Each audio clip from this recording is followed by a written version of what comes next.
మన తెలంగాణ బతికేంద్ర అంటే దుబాయ్, బొంబాయి, బొగ్గుబాయి అని చెప్పుకునేటోళ్ళు. తెలంగాణ వచ్చిన తర్వాత మరి ఆ కార్మికుల పరిస్థితి ఏమన్నా మారిందా అంటే ఇప్పుడే మేము కాశీపేట మైన్కి పోయి వచ్చినాం.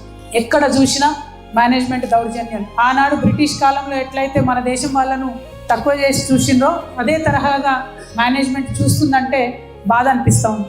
ఆఖరికి మంచినీటి సౌకర్యాన్ని కూడా కల్పించకుండా అత్యంత కర్కశంగా మేనేజ్మెంట్ వ్యవహారం చేస్తున్నది. నువ్వు నేను చెప్పిన పని చేస్తావా సస్తావా, లేకపోతే నీకు ఇలా అటెండెన్స్ అయ్యా కాడికి వచ్చినటువంటి పరిస్థితి.